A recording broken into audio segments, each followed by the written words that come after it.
옛날 옛날, 아주 먼 옛날에 첩첩산 중 깊은 골짜기에 사람의 발길이 좀처럼 닿지 않는 외딴 오두막이 하나 있었습니다. 그곳은 사방이 높은 산으로 둘러싸여 있어 해가 뜨는 시간보다 지는 시간이 더 빨랐고, 겨울이 되면 눈이 허리춤까지 쌓여 짐승들조차 다니기를 꺼리는 험한 곳이었습니다. 이 외진 산골에는 순덕이라는 이름의 여인이 홀로 살고 있었는데, 그녀는 산에서 나무를 해 숯을 구워 아랫마을 장터에 내다 파는 것으로 근근히 입에 풀칠을 하고 있었습니다. 가족도 없이 오직 산새 소리와 바람 소리를 벗삼아 지내는 순덕의 삶은 고단하고 외로웠지만, 그녀의 마음씨만큼은 산골의 맑은 샘물처럼 투명하고 깊었습니다. 그녀는 비록 가난하여 가진 것은 없었으나 지나가는 길손에게 물 한 모금이라도 기꺼이 내어줄 줄 아는 넉넉한 인심을 품고 살았습니다. 어느 해 겨울은 유난히도 춥고 매서웠는데, 하늘에서는 며칠째 굵은 눈발이 쉴 새 없이 쏟아져 내려 온 세상이 하얗게 뒤덮였습니다. 순덕은 며칠 동안 문 밖을 나서지 못해 탑감이 바닥을 드러내자 더 이상 지체할 수 없어 눈보라를 뚫고 산으로 향해야만 했습니다. 그녀가 낡은 속옷을 겹겹이 껴입고 지게를 맨 채 쌀이문을 나섰을 때, 차가운 바람이 마치 날카로운 칼날처럼 볼을 스치고 지나갔습니다. 발을 내디딜 때마다 뽀드득거리는 눈소리가 적막한 산속에 울려 퍼졌고, 입에서는 하얀 김이 뿜어져 나와 금세 서리로 변해 속눈썹에 달라붙었습니다. 순덕은 익숙한 길을 따라 깊은 산속으로 들어갔지만, 눈이 너무 많이 쌓여 평소 다니던 길조차 분간하기 어려울 지경이었습니다. 한참을 헤매며 마른 나뭇가지를 줍던 순덕은 문득 바람소리 사이로 들려오는 희미한 소리에 귀를 기울였습니다. 처음에는 그저 나뭇가지가 바람에 흔들려 우는 소리이거나 산짐승의 울음소리라고 생각하여 무심히 지나치려 했습니다. 그러나 그 소리는 끊어질 듯 이어지며 가녀리게 들려왔고, 짐승의 것이라기에는 너무나 애처롭고 사람의 기척을 닮아 있었습니다. 순덕은 겁이 덜컥 났지만 호기심과 알 수 없는 이끌림의 소리가 나는 쪽으로 발걸음을 옮겼습니다. 눈이 무릎까지 차오르는 험한 비탈길을 힘겹게 올라가니 거대한 바위들이 겹겹이 쌓인 바위 틈 사이가 보였고, 그곳에서 아기 고양이 우는 소리 같은 것이 들려오고 있었습니다. 순덕이 조심스럽게 바위 틈으로 다가가 안을 들여다보았을 때, 그녀는 자신의 눈을 의심하지 않을 수 없었습니다. 차가운 바위 그늘 아래 눈 위에 덩그러니 놓인 붉은색 비단포 뭉치가 보였고, 그 안에서 희미하게 움직이는 무언가가 있었기 때문입니다. 떨리는 손으로 비단포를 살짝 들추자 그 안에는 갓 태어난 듯한 쌍둥이 아기가 서로를 꼭 껴안은 채 파랗게 질린 얼굴로 울고 있었습니다. 아기들의 피부는 얼음장처럼 차가웠고, 입술은 보랏빛으로 변해 숨조차 제대로 쉬지 못하는 위급한 상황이었습니다. 누군가 이 엄동설안의 핏덩이 같은 아이들을 산속에 버리고 간 것이 분명했습니다. 비단포의 겉감은 산골 사람들은 구경조차 하기 힘든 고급스러운 문양이 수놓아져 있었는데, 이는 아이들의 신분이 예사롭지 않음을 짐작하게 했습니다. 하지만 지금 당장 중요한 것은 아이들이 누구인지가 아니라 당장 얼어 죽어가는 생명을 살리는 일이었습니다. 순덕은 잠시 망설였습니다. 자신의 입 하나 건사하기도 힘든 처지에 갓난아기 둘을, 그것도 언제 죽을지 모르는 아이들을 거둔다는 것은 엄청난 짐을 지는 일이었기 때문입니다. 혹시라도 아이들이 잘못되면 관가에 의심을 살 수도 있고, 아이들을 버린 무서운 사연에 휘말릴 수도 있다는 두려움이 엄습했습니다.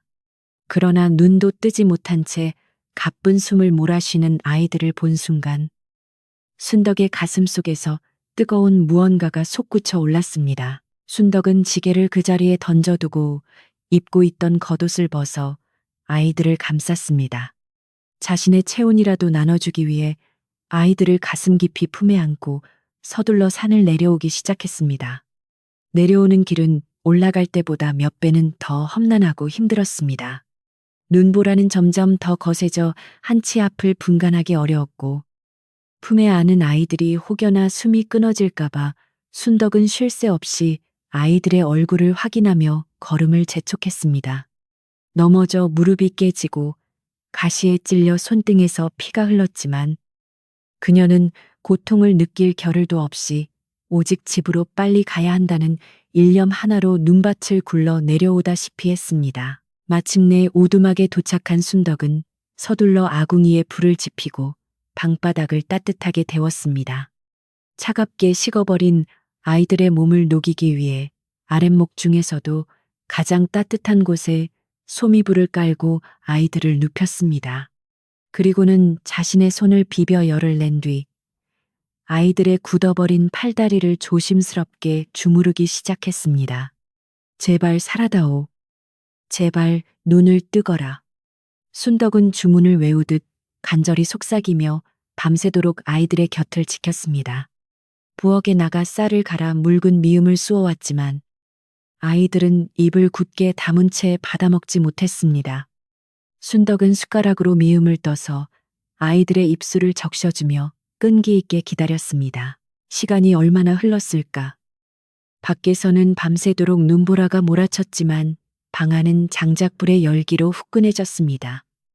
순덕의 지극정성이 하늘에 닿았는지 새벽녘이 되자 죽은 듯이 누워있던 아이들 중 하나가 작게 기침을 하며 눈을 떴습니다. 곧이어 다른 아이도 칭얼거리며 손가락을 꼼지락거리기 시작했습니다. 그 모습을 본 순덕의 눈에서 참았던 눈물이 왈칵 쏟아졌습니다. 그녀는 아이들을 다시 품에 안고 엉엉 울었습니다. 그것은 기쁨의 눈물이자 앞으로 닥쳐올 고난에 대한 두려움, 그리고 이 작은 생명들이 살아주었다는 감사의 눈물이었습니다. 날이 밝자 눈보라는 거짓말처럼 멈추고 창호지 문틈으로 환한 햇살이 비쳐들었습니다. 순덕은 밤새 한숨도 자지 못해 눈이 차랬지만 살아난 아이들을 바라보는 그녀의 눈빛은 그 어느 때보다 빛나고 있었습니다. 자세히 살펴보니 아이들은 이목구비가 뚜렷하고 맑은 기운을 가진 사내아이와 계집아이, 남녀 쌍둥이였습니다. 아이들을 감싸고 있던 비단포 한 귀퉁이에는 금실로 용과 봉황이 어우러진 기이한 문양이 수놓아져 있었는데 순덕은 그것이 무엇을 의미하는지 알 수 없었지만 예사로운 물건이 아님을 직감하고 장롱 깊숙한 곳에 숨겨두기로 했습니다. 그날부터 순덕의 오두막에는 아기들의 울음소리가 끊이지 않게 되었습니다. 혼자 살기에 적적했던 집안에 활기가 도는 것은 좋았으나 당장 먹일 젖이 없는 것이 가장 큰 문제였습니다. 순덕은 마을로 내려가 갓 아이를 낳은 집이나 젖동량을 할 수 있는 곳을 찾아다녀야 했습니다. 눈이 쌓인 산길을 오르내리며 아이들을 업고 젖을 얻으러 다니는 일은 결코 쉬운 일이 아니었습니다. 어떤 이들은 혀를 차며 동정했지만 어떤 이들은 출처를 알 수 없는 아이들을 키운다며 수군거리기도 했습니다. 하지만 순덕은 그런 시선에 아랑곳하지 않고 아이들을 배불리기 위해 억척스럽게 움직였습니다. 순덕은 아이들에게 이름을 지어주기로 했습니다.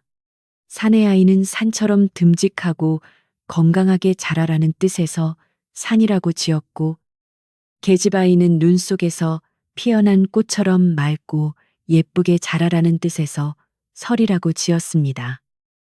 산이와 설이는 비록 어미의 젖을 먹지 못하고 묽은 미음과 동량젖으로 배를 채웠지만 순덕의 정성 덕분에 하루가 다르게 토실토실하게 살이 오르며 건강을 되찾아갔습니다. 아이들이 방긋방긋 웃으며 순덕을 향해 옹알이를 할 때면 그녀는 세상의 모든 시름을 잊을 수 있었습니다. 그러나 가난한 살림에 입이 둘이나 늘어난 것은 현실적인 어려움을 가져왔습니다. 숯을 구워 파는 것만으로는 세 식구의 끼니를 해결하기가 벅찼습니다. 순덕은 밤에는 바느질품을 팔고 낮에는 산나물을 캐거나 숯을 굽는 등 잠시도 쉴 틈 없이 일했습니다. 손발이 부르트고 허리가 끊어질 듯 아파도 방 안에서 곤히 잠든 쌍둥이의 얼굴을 보면 다시 힘을 낼 수 있었습니다. 그녀는 아이들에게 너희는 내 목숨과도 같다. 비록 친부모는 아니지만 내가 너희를 지켜줄 것이니 걱정 말거라라고 속삭이며 잠든 아이들의 머리를 쓰다듬어 주곤 했습니다. 어느 날 밤, 순덕이 아이들을 재우고 호롱불 아래서 해진 옷을 깁고 있을 때였습니다. 밖에서 부스럭거리는 소리가 들려왔습니다. 산짐승인가 싶어 귀를 기울이는데 누군가 살인문을 조심스럽게 두드리는 소리가 났습니다. 이 깊은 산골에 그것도 한밤중에 찾아올 사람이 없기에 순덕은 덜컥 겁이 났습니다. 혹시 아이들을 버린 사람들이 다시 찾아온 것은 아닐까? 아니면 아이들을 해치러 온 도적대는 아닐까 하는 불길한 생각이 머릿속을 스쳐 지나갔습니다. 순덕은 바늘을 내려놓고 숨을 죽인 채 문 쪽을 응시했습니다. 문 밖에서는 나지막한 목소리로 계십니까? 지나가는 길손인데 날이 저물어 하룻밤 묵어가고자 합니다라는 사내의 목소리가 들렸습니다. 목소리는 정중했지만 왠지 모를 위험이 서려 있었습니다. 순덕은 여자 혼자 사는 집이라 남자를 들일 수 없다고 거절하려 했으나 밖에 날씨가 너무 춥고 눈이 다시 내리기 시작했다는 것을 알기에 차마 매몰차게 내칠 수가 없었습니다. 그녀는 망설임 끝에 문을 아주 조금 열고 밖을 내다보았습니다. 그곳에는 남루한 옷차림을 했지만 눈빛만은 형형한 한 노인이 서 있었습니다. 노인은 순덕을 보자마자 정중하게 고개를 숙이며 사례는 섭섭지 않게 할 테니 헛간이라도 좋으니 몸만 녹이고 가게 해달라고 간청했습니다. 순덕은 노인의 행색이 초라해 보였지만 왠지 모르게 범상치 않은 기운을 느꼈고 무엇보다 추위에 떨고 있는 모습이 안쓰러워 헛간 한쪽을 내어주기로 했습니다. 따뜻한 물 한 그릇을 내어주며 순덕은 누추한 곳이지만 바람은 피하실 수 있을 겁니다라고 말했습니다. 노인은 물을 받아 마시며 방 안쪽을 힐끗 쳐다보았는데 그의 시선이 잠든 쌍둥이에게 머무는 듯 했습니다.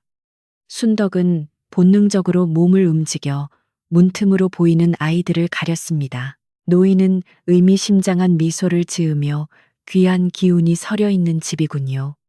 복을 받으실 겁니다라는 알 수 없는 말을 남기고 헛간으로 들어갔습니다. 순덕은 그 말이 마음에 걸려 밤새 잠을 이루지 못하고 아이들을 끌어안고 뒤척였습니다. 다음 날 아침, 순덕이 헛간을 확인해 보니 노인은 온데간데 없이 사라지고 없었습니다. 다만 노인이 머물던 자리에는 지프로 엮은 작은 복조리 한 쌍이 놓여 있었습니다. 순덕은 그 복조리를 보며 어젯밤 일이 꿈이 아니었음을 깨달았습니다. 그리고 그 노인이 보통 사람이 아니었을지도 모른다는 생각에 가슴이 두근거렸습니다. 겨울이 지나고 봄이 찾아오자 산골 마을에도 꽃이 피고 새가 지저귀기 시작했습니다. 산이와 서리는 이제 기어다니며 온 집안을 휘젓고 다닐 정도로 건강하게 자랐습니다. 아이들이 자랄수록 순덕의 걱정도 함께 자라났습니다. 아이들의 생김새가 산골 아이들과는 확연히 다르게 귀티가 났기 때문입니다. 피부는 백옥같이 희고 눈동자는 샛별처럼 빛나서 보는 사람들마다 이 아이들은 숯 굽는 여인의 자식이 아닌 것 같다며 수군대기 시작했습니다. 순덕은 혹여나 아이들의 출생에 대한 비밀이 새어나갈까봐 되도록이면 아이들을 데리고 마을에 내려가는 것을 삼갔습니다. 하지만 발 없는 말이 천리를 간다고 했던가요. 산골 외딴 집에 사는 순덕이 주워온 아이들이 기가 막히게 잘생기고 총명하다는 소문은 아름아름 퍼져나가 아랫마을 장터까지 전해졌습니다. 사람들은 심심풀이 삼아 아이들에 대해 이러쿵저러쿵 이야기를 만들어냈습니다. 개 중에는 왕실의 핏줄이 아니냐는 터무니없는 소리를 하는 사람도 있었고, 역적의 자손이라 산에 버려진 것이라며 불길한 소리를 하는 사람도 있었습니다. 순덕은 이런 소문이 들릴 때마다 가슴이 철렁 내려앉았지만 겉으로는 태연한 척하며 아이들을 더욱 단속했습니다. 그러던 어느 날 마을에서 소문내기를 좋아하는 박물장 수댁이 보찜을 이고 순덕의 오두막을 찾아왔습니다. 박물장 수댁은 좁쌀만한 눈을 요리조리 굴리며 집안을 훑어보더니 마당에서 놀고 있는 산이와 서리를 보고는 과장된 목소리로 호들갑을 떨었습니다. 어머나, 세상에 이게 누구네 집 아이들이야. 걸 안에 사는 왕자님. 공주님 같네. 그려 그녀의 목소리에는 칭찬보다는 호기심과 시기심이 가득 담겨 있었습니다. 순덕은 박물 장수댁의 등장이 달갑지 않았지만 예의를 갖춰 맞이했습니다. 박물 장수댁은 햇마루에 걸터 앉아 순덕에게 이것저것 캐묻기 시작했습니다. 그래, 이 아이들을 정말 그 눈보라치는 날 바위 틈에서 주웠단 말이지. 옷까지는 뭐 입고 있었고 뭔가 표식 같은 건 없었어. 박물장수 댁의 질문은 집요했습니다. 순덕은 다해진 포대기에 쌓여 있었고 아무것도 없었습니다. 그저 불쌍한 생명이라 거둔 것뿐입니다라고 딱 잘라 말했습니다. 하지만 박물장수 댁은 믿지 않는 눈치였습니다. 그녀는 돌아가는 길에 마을 사람들에게 순덕네 집에 있는 아이들, 보통 내기가 아니야. 순덕이가 뭔가 큰 걸 숨기고 있는 게 분명해라고 떠벌리고 다녔습니다. 이로 인해 순덕을 향한 마을 사람들의 시선은 점점 더 묘하게 변해갔습니다. 이런 소란 속에서도 순덕은 묵묵히 아이들을 키웠습니다. 그녀는 산이와 서리에게 그를 가르칠 형편은 못 되었지만 사람이 지켜야 할 도리와 자연의 이치를 가르쳤습니다. 남의 것을 탐하지 말고 항상 정직해야 한다. 그리고 작은 생명이라도 소중히 여겨야 한다. 순덕의 가르침 덕분인지 쌍둥이는 영특하고 바른 성품을 지닌 아이들로 자라났습니다. 산이는 힘이 장사라 어린 나이에도 순덕의 지게를 거들어주려 했고, 서리는 손재주가 좋아 챗넝쿨로 바구니를 엮어 살림을 도왔습니다. 아이들의 효심은 순덕의 고된 삶의 유일한 낙이자 희망이었습니다. 하지만 평화로운 나날도 잠시, 아이들이 5살이 되던 해에 큰 시련이 닥쳐오고 있었습니다. 나라에 큰 가뭄이 들어 흉년이 계속되자 인심이 흉흉해졌고 관아에서는 세금을 더 거두기 위해 혈안이 되어 있었습니다. 산골 마을까지 관군들이 들이닥쳐 샅샅이 뒤지고 다닌다는 소문이 들려왔습니다. 순덕은 본능적으로 불안함을 느꼈습니다.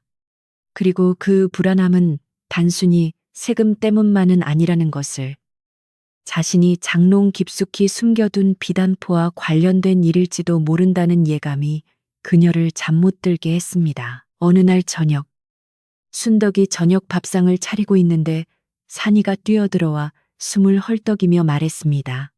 어머니, 마을 입구에 낯선 사람들이 왔어요. 아주 무섭게 생긴 아저씨들이 칼을 차고 집집마다 돌아다니며 누군가를 찾고 있대요.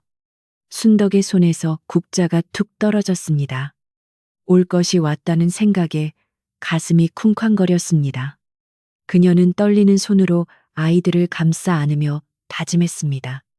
무슨 일이 있어도 내 목숨을 바쳐서라도 이 아이들만은 지켜내겠노라고. 밖에서는 벌써 개 짖는 소리와 함께 웅성거리는 소리가 점점 가까워지고 있었습니다. 순덕은 아이들을 안방 깊숙한 벽장 속에 숨기고 이불로 덮어주며 신신당부했습니다. 내가 나오라고 할 때까지 절대 나오면 안 된다. 무슨 소리가 들려도 숨소리조차 내지 말아야 해. 아이들은 겁에 질린 눈으로 순덕을 바라보며 고개를 끄덕였습니다. 순덕은 벽장 문을 닫고 옷매무새를 가다듬은 뒤 마당으로 나갔습니다. 어둠이 내려앉은 마당에는 긴장감이 감돌았고 멀리서 횃불의 불빛이 일렁이며 오두막을 향해 다가오고 있었습니다. 바람에 흔들리는 나뭇가지 소리가 마치 다가오는 운명의 발자국 소리처럼 들렸습니다. 그날 밤 횃불을 든 관군들은 다행히 순덕의 오두막 쪽으로 올라오지 않고 산 아래쪽 길을 따라 다른 마을로 향했습니다. 멀어지는 말발굽 소리와 사람들의 고함 소리가 산 너머로 완전히 사라질 때까지 순덕은 마당 한가운데 못 박힌 듯 서 있었습니다. 칠흑 같은 어둠 속에서 오직 심장 뛰는 소리만이 귓가를 때렸고 식은땀이 등을 타고 흘러내려 속옷을 차갑게 적셨습니다. 한참 뒤에야 다리가 풀린 순덕은 털썩 주저앉았고 떨리는 손을 모아 하늘에 감사의 기도를 올렸습니다. 비록 이번 위기는 넘겼으나 이것이 끝이 아니라 시작일지도 모른다는 불안감은 가슴 한구석에 무겁게 내려앉았습니다. 그녀는 서둘러 방으로 들어가 벽장 속에 숨죽이고 있던 산이와 서리를 꺼내어 품에 꼭 안았습니다.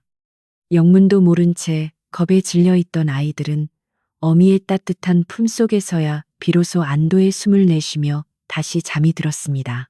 그날 이후로 계절은 몇 번이나 바뀌어 산골짜기에도 다시 평온이 찾아온 듯 했습니다. 봄이면 진달래가 흐드러지게 피어 산을 붉게 물들였고 여름이면 시원한 계곡 물소리가 더위를 씻어주었으며 가을이면 온 산이 황금빛으로 변해 풍성함을 더했습니다. 자연의 시간은 어김없이 흘러 산이와 서리는 어느덧 5살 배기 아이들이 되었습니다. 산골의 거친 바람과 흙 속에서 자랐음에도 불구하고 두 아이는 마치 귀한 화초처럼 고운 자태를 잃지 않았습니다. 오히려 해가 갈수록 그 기품은 더해져 누더기 같은 옷을 입혀놓아도 감춰지지 않는 광채가 흘렀습니다.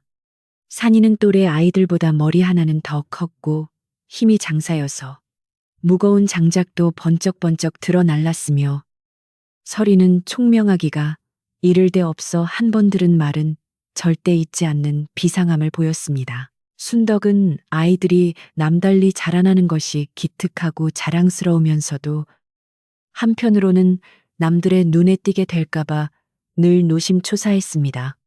그래서 그녀는 아이들에게 늘 당부했습니다. 어디 가서 함부로 힘자랑하지 말고 아는 것이 있어도 모른 척 해야 한다. 우리는 그저 조용히 없는 듯이 살아야 탈이 없는 법이다.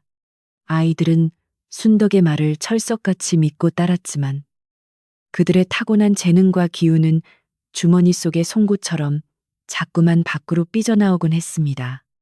마을 사람들은 숯을 팔러 내려온 순덕을 볼 때마다 아이들의 안부를 물었고 그럴 때마다 순덕은 얼버무리며 서둘러 자리를 뜨곤 했습니다. 그러나 세상에 영원한 비밀은 없다는 말처럼 순덕네 쌍둥이에 대한 소문은 꼬리에 꼬리를 물고 퍼져나갔습니다. 이 평화로운 일상에 파문을 일으킨 사람은 다름 아닌 박물장수 댁이었습니다. 그녀는 아랫마을에 살면서 온갖 잡동사니를 보따리에 싸서 이 마을 저 마을 돌아다니며 파는 여인이었는데 물건보다 말을 파는 재주가 더 뛰어난 사람이었습니다. 그녀는 남의 집 숟가락 개수까지 알아야 직성이 풀리는 성미였는데 유독 순덕네 쌍둥이에게 관심이 많았습니다. 자신의 아들은 나이가 더 많은데도 여전히 코를 흘리며 셈도 제대로 못하는데 산골 오두막에서 거친 밥을 먹고 자란 쌍둥이가 날이 갈수록 훤칠해지고 똑똑해지는 것이 배가 아파 견딜 수가 없었던 것입니다. 시기심은 곧 의심이 되었고 의심은 험담이 되어 그녀의 입을 통해 세상 밖으로 나왔습니다. 어느 무더운 여름날 박물장수 댁은 땀을 뻘뻘 흘리며 순덕의 집을 찾아왔습니다. 겉으로는 목이 말라 물 한 바가지 얻어 마시러 왔다고 했지만 속셈은 따로 있었습니다. 그녀는 캔마루에 앉아 부채질을 하며 마당에서 놀고 있는 아이들을 유심히 관찰했습니다. 그때 마침 산이가 뒷산에서 굵은 참나무를 지게에 지고 내려오고 있었는데 어른도 들기 힘든 무게를 어린아이가 가뿐하게 지고 오는 모습에 박물장수 댁의 눈이 휘둥그레졌습니다. 또한 마당 한쪽에서는 서리가 흙바닥에 나뭇가지로 무언가를 그리고 있었는데 가까이 가서 보니 산골 아이가 알리 없는 복잡한 그림과 글자 모양을 흉내내고 있었습니다. 박물장수 댁은 속으로 쾌재를 불렀습니다. 옳거니 이것들이 보통 내기가 아니라는 내 짐작이 맞았어. 그녀는 물을 벌컥벌컥 마시고는 순덕에게 은근슬쩍 말을 건넸습니다. 아이고, 순덕네는 참 좋겠어. 애들이 저렇게 힘도 세고 재주도 좋으니 말이야. 그런데 저 아이들. 정말 쑥 굽는 집 자식들 맞아. 아무리 봐도 어디 양반집 핏줄이 아니고서야 저럴 수가 없단 말이지. 순덕은 가슴이 철렁했지만 애써 태연한 척하며 대답했습니다. 산속에서 잘 먹이고 험하게 키워서 힘만 센 거지요. 배운 것도 없는데 무슨 재주가 있겠습니까? 하지만 박물 장수댁은 뱀 같은 눈초리로 순덕을 쏘아보며 비아냥거렸습니다. 글쎄다. 호박에 줄 긋는다고 수박되나 근본은 못 속이는 법이지. 조심해. 너무 튀어나온 못은 정맞기 십상이야. 박물장수댁이 돌아간 뒤 마을 우물가에는 흉흉한 소문이 돌기 시작했습니다. 순덕네 그 쌍둥이들 말이야. 산신령이 노에서 내친 자식들이래. 그러지 않고서야 짐승 젖도 안 먹고 저렇게 클 수가 있겠어. 아니야. 내가 듣기로는 역적의 자식이라 몰래 숨겨 키우는 거라던데. 나중에 관가에서 알면 우리 마을 전체가 쑥대밭이 될지도 몰라. 박물장수 댁은 살을 붙이고 뼈를 깎아 이야기를 그럴듯하게 꾸며냈습니다. 사람들은 처음에는 반신반의했지만 박물장수 댁에 침을 튀기며 설득하자 점차 동요하기 시작했습니다. 특히 흉년이 계속되어 삶이 팍팍해진 마을 사람들에게는 탓할 대상이 필요했고 그 화살은 고스란히 남들과 다른 모습을 가진 순덕네 가족에게로 향했습니다. 소문은 바람을 타고 순덕의 귀에도 들어갔습니다. 장터에 숯을 팔러 갔던 순덕은 사람들이 삼삼오오 모여 자신을 힐끔거리고 수군대는 것을 느꼈습니다. 쌀가게 주인은 쌀을 팔지 않겠다며 퉁명스럽게 대했고 평소 친하게 지내던 이웃 안악조차 눈을 피하며 슬금슬금 자리를 피했습니다. 순덕은 서러움이 복받쳐 올랐지만 내색하지 않고 빈지게를 진 채 터덜터덜 산길을 올라왔습니다. 집에 돌아와 아이들을 보니 눈물이 왈칵 쏟아질 것 같았지만 어미가 약한 모습을 보이면 아이들이 불안해할까봐 꾹 참았습니다. 그녀는 아이들을 불러 앉혀놓고 평소보다 더 엄한 목소리로 말했습니다. 당분간은 집 밖으로 한 발짝도 나가지 마라. 숲에도 가지 말고 오직 집안에서만 지내야 한다. 답답해하는 아이들을 달래며 며칠을 지내던 어느 날 저녁, 마을의 가장 큰 어른인 촌장 영감이 지팡이를 짚고 순덕의 오두막을 찾아왔습니다. 촌장 영감은 마을의 대소사를 관장하며 사람들의 존경을 받는 인물로 평소 말이 없고 신중한 성격이었습니다.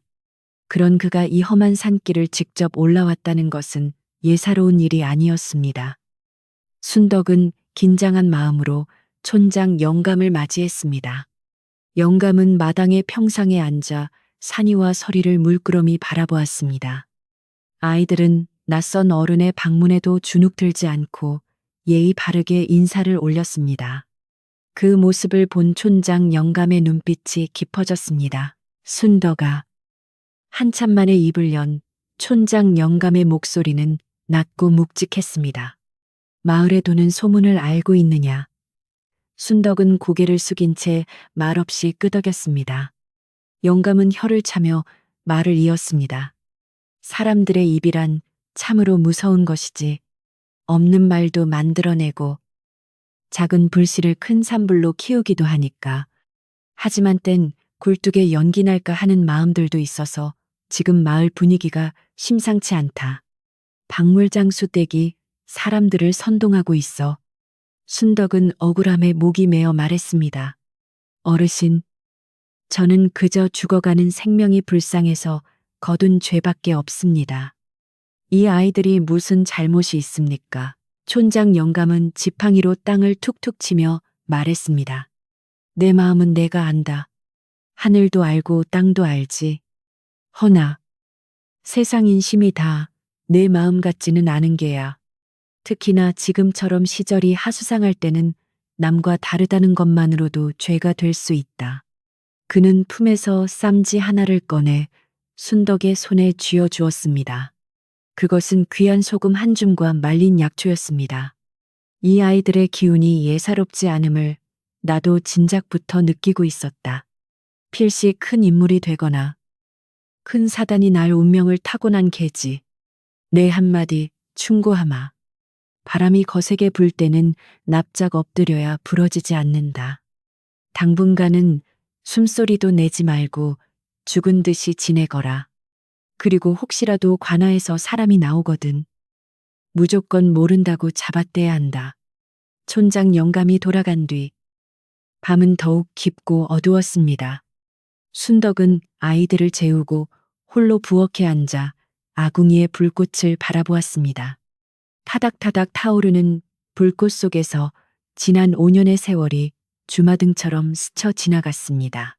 핏덩이 같은 아이들을 살리기 위해 밤잠을 설치던 날들, 젖동량을 다니며 굽신거리던 날들, 아이들의 웃음소리에 행복해하던 날들. 이 모든 것이 한순간에 물거품이 될 수도 있다는 생각에 가슴이 미어지는 듯 했습니다.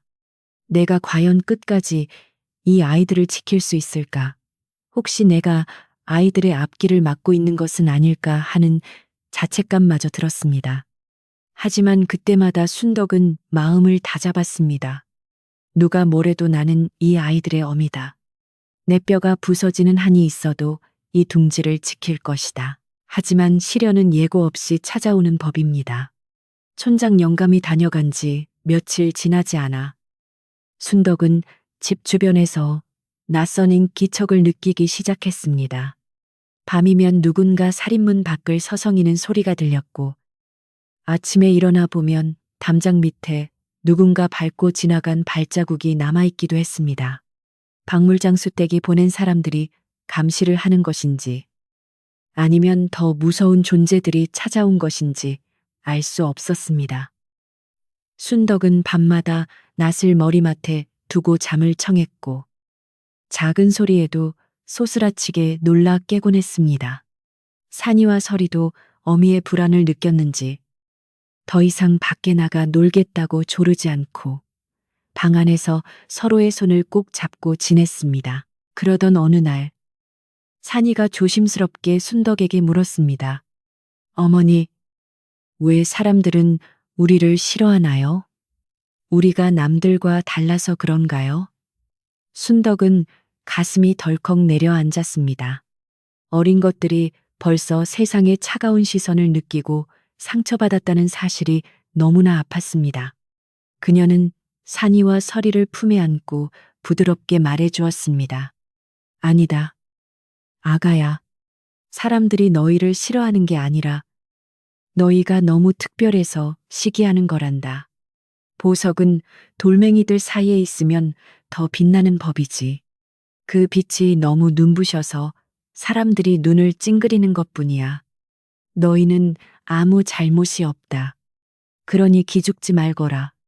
순덕의 말에 아이들은 고개를 끄덕였지만 그 맑은 눈망울에는 여전히 두려움과 의문이 남아 있었습니다. 가을이 깊어가면서 산골의 밤 기온은 뚝 떨어졌습니다. 순덕은 겨울 채비를 서둘렀습니다. 올겨울은 유난히 길고 추울 것이라는 촌장 영감의 말이 생각나서였습니다. 하지만 더 큰 걱정은 식량이었습니다. 마을 장터에 나가는 길이 막히다시피 하여 숯을 팔지 못하니 쌀독이 바닥을 드러내고 있었습니다. 도토리와 쇳뿌리로 끼니를 때우는 날이 많아졌고 아이들의 볼살도 조금씩 내리는 것 같아 순덕의 마음은 타들어갔습니다.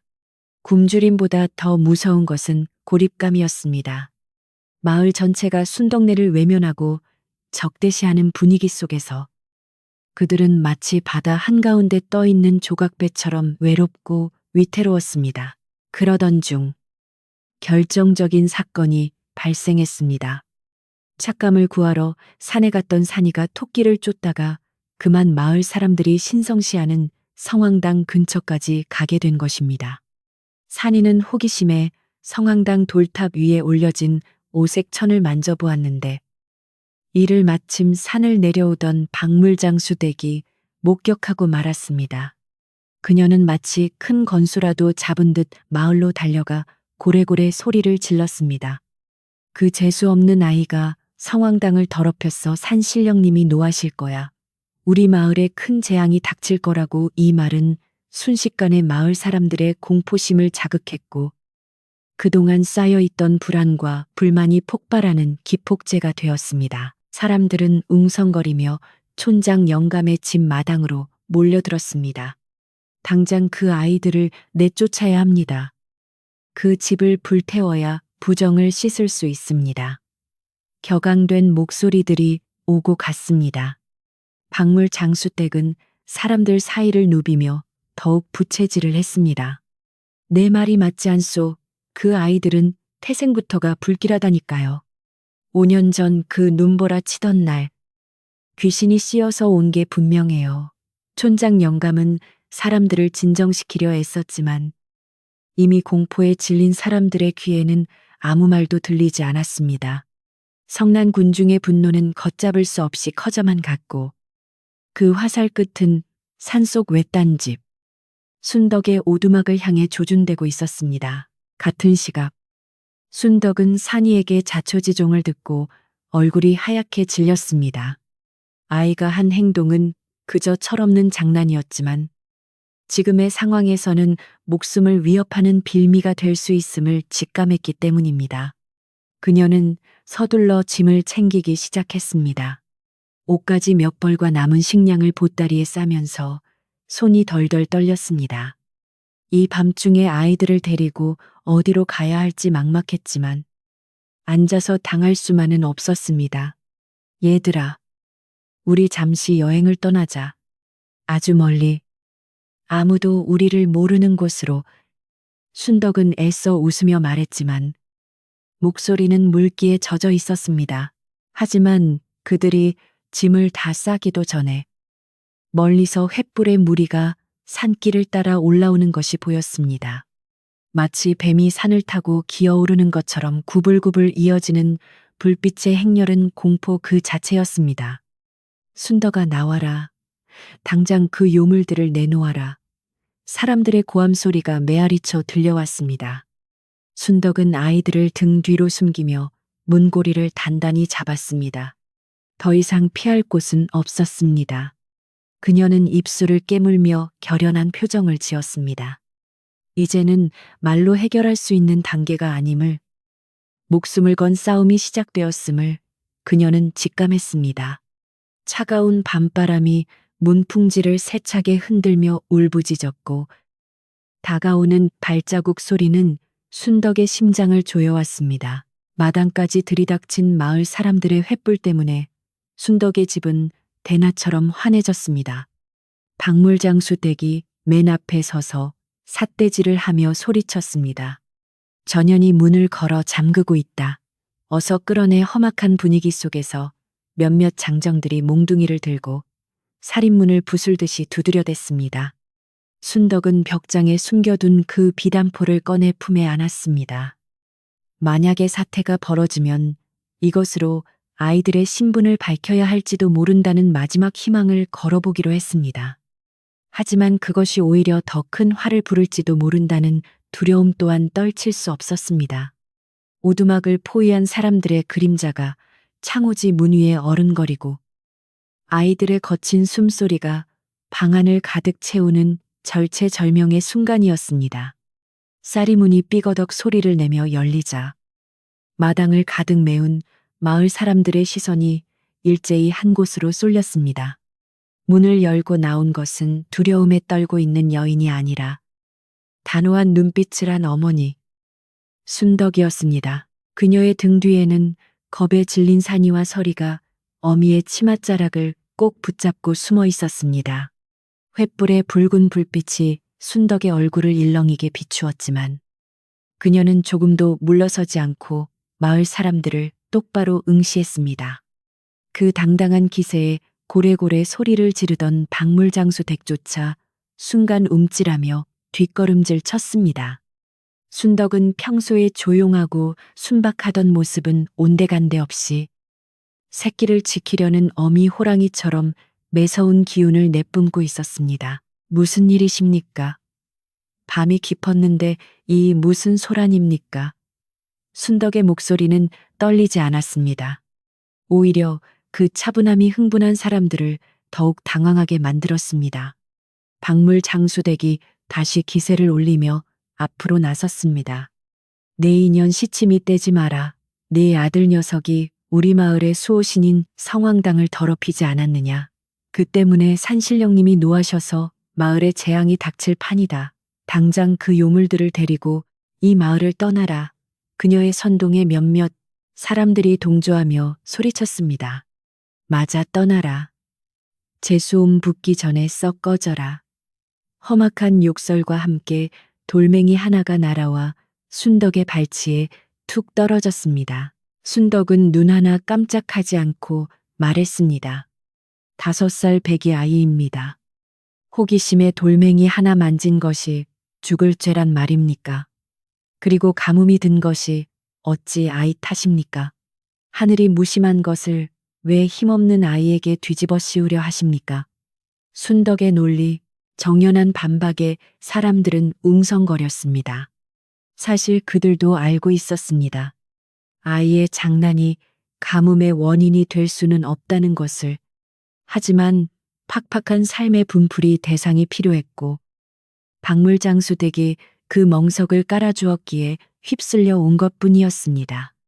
분위기가 묘하게 흘러가자 박물장수 댁은 얼굴을 붉히며 악을 썼습니다.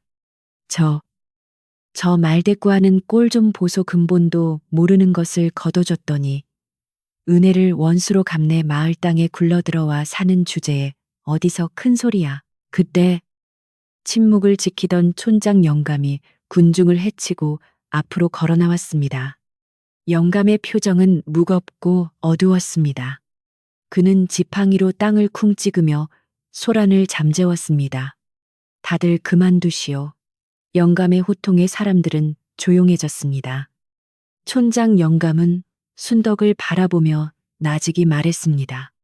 순덕아, 네 말이 틀린 것은 아니다.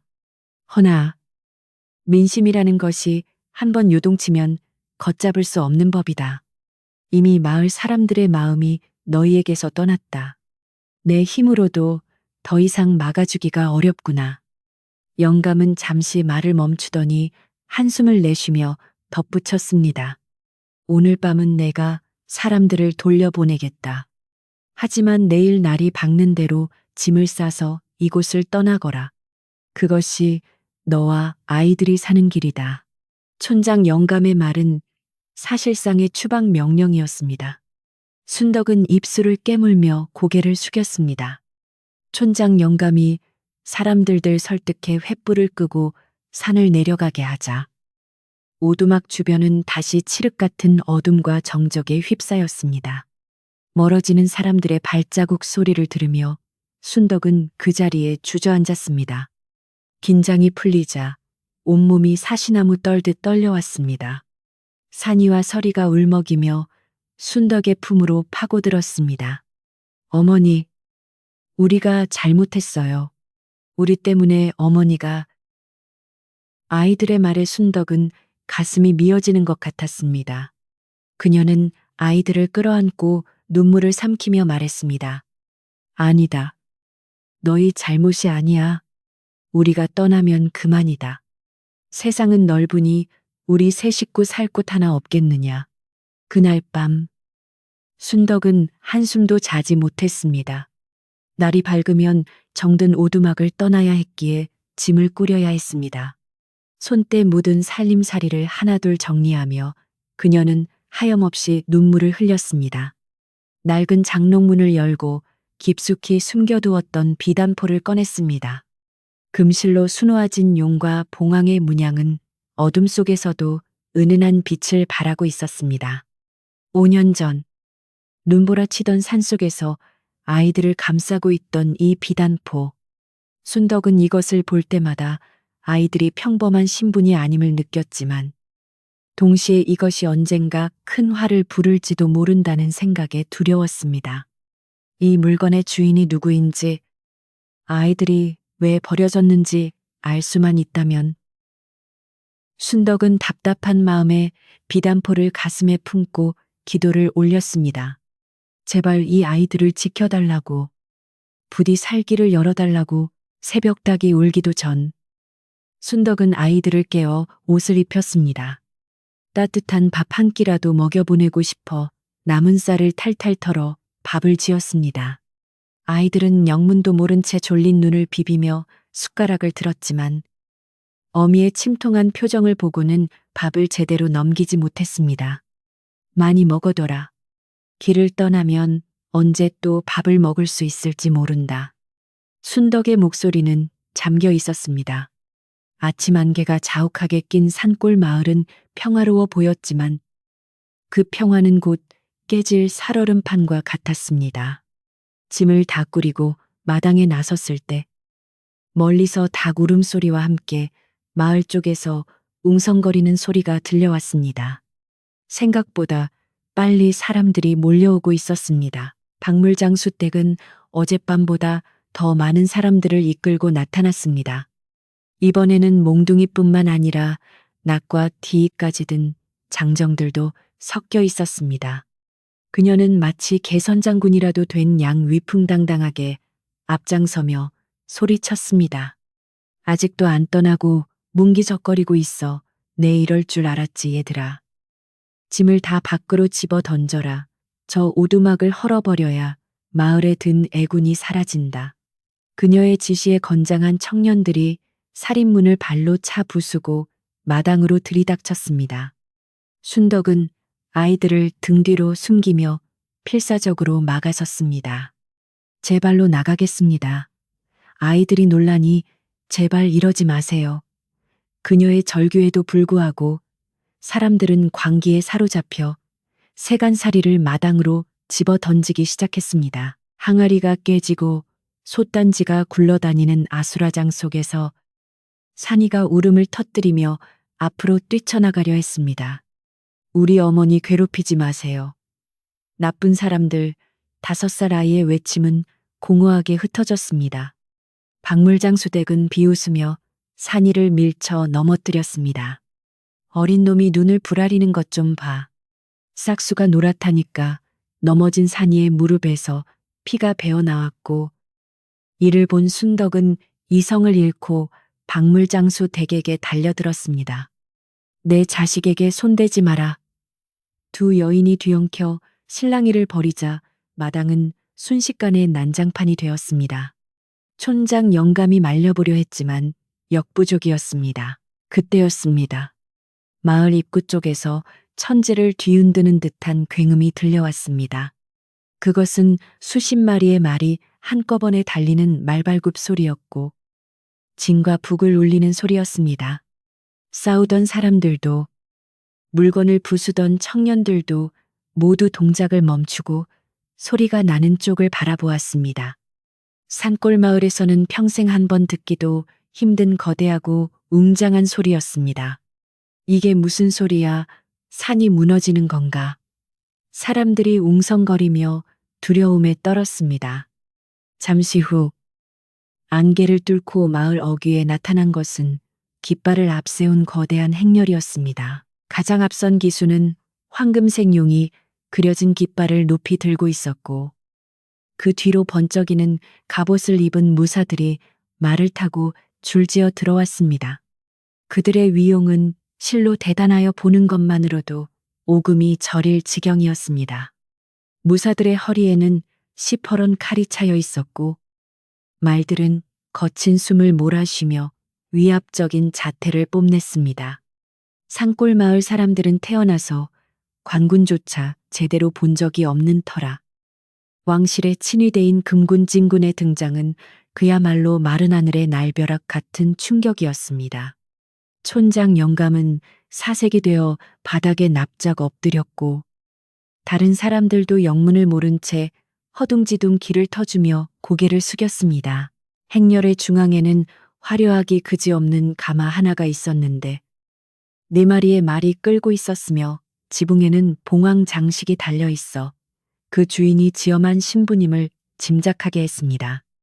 마을 사람들은 모두 숨을 죽인 채 이 기이하고 두려운 광경을 지켜보았습니다. 박물 장수댁은 눈을 굴리며 머리를 굴렸습니다. 관군이 여기까지 오다니. 혹시 저 순덕년이 역적의 자식이라서 잡으러 온 건가? 그렇다면 내가 신고를 잘해서 상을 받을 수도 있겠구나. 그녀의 얕은 꾀는 공포를 이기심으로 바꾸어 놓았습니다.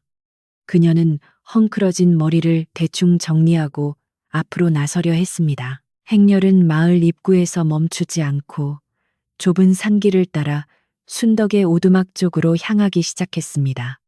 좁은 길이라 말들이 속도를 줄여야 했지만 그들이 뿜어내는 기세는 산 전체를 압도했습니다. 촌장 영감은 떨리는 목소리로 중얼거렸습니다. 이건 보통 일이 아니다. 나라님과 관련된 일이 분명해. 사람들은 순덕의 집을 부수려던 것도 있고 공포에 질려 뒷걸음질 쳤습니다. 순덕은 멍하니 그 광경을 바라보았습니다. 그녀의 가슴 속에서 불길한 예감이 스쳐 지나갔습니다. 결국 올 것이 왔구나. 아이들을 데려가려고 온 것이구나. 그녀는 아이들을 더욱 꽉 끌어안았습니다. 산이와 서리도 무서운지 순덕의 품속으로 파고들며 바들바들 떨었습니다. 선두에 섰던 대장군 차림의 사내가 순덕의 집 앞에 이르러 말을 멈춰 세웠습니다. 그의 투구 위에는 붉은 상모가 바람에 휘날리고 있었고 눈빛은 매서웠으나 어딘가 모르게 초조한 기색이 역력했습니다. 그는 말 위에서 집안을 훑어보더니 엉망이 된 마당과 겁에 질린 순덕 모자, 그리고 몽둥이를 들고 서 있는 마을 사람들을 번갈아 보았습니다. 그의 미간이 찌푸려지며 우렁찬 목소리가 터져 나왔습니다. 이곳에 아이 둘을 키우는 여인이 있다고 들었다. 그 여인이 누구냐? 그 목소리가 어찌나 큰지 산천이 울리는 듯 했습니다. 박물장수댁은 이때다 싶어 엎드린 채 손을 들어 순덕을 가리키며 소리쳤습니다. 나으리 전현입니다. 전현이 출처를 알 수 없는 아이들을 몰래 키우고 있었습니다. 저희는 전현이 수상하여 쫓아내려던 참이었습니다. 그녀는 자신이 순덕을 고발하면 상을 받을 것이라 확신하며 비굴한 웃음을 지었습니다. 마을 사람들도 혹시라도 자신들에게 불똥이 튈까봐 박물장수댁의 말에 동조하며 고개를 조아렸습니다. 맞습니다요. 저희는 아무 죄가 없습니다. 다 저 여자가 꾸민 일입니다. 장군은 박물장수 댁의 말은 들은 채도 하지 않고 말에서 훌쩍 뛰어내려 순덕에게 다가갔습니다. 갑옷이 부딪히는 철렁거리는 소리가 순덕의 심장을 조여왔습니다. 순덕은 도망치고 싶었지만 다리가 굳어 움직일 수 없었습니다. 장군은 순덕의 등 뒤에 숨어 있는 아이들을 발견하고는 눈을 크게 떴습니다. 그리고는 품에서 무언가를 꺼내 확인했습니다. 그것은 낡은 종이에 그려진 아이들의 초상화였습니다. 장군의 손이 미세하게 떨리고 있었습니다. 그는 다시 한번 아이들의 얼굴을 유심히 살피더니 믿을 수 없다는 듯한 표정으로 뒤를 돌아보며 외쳤습니다. 찾았습니다. 여기에 계십니다. 그 외침과 동시에 뒤따르던 가마의 문이 벌컥 열렸습니다.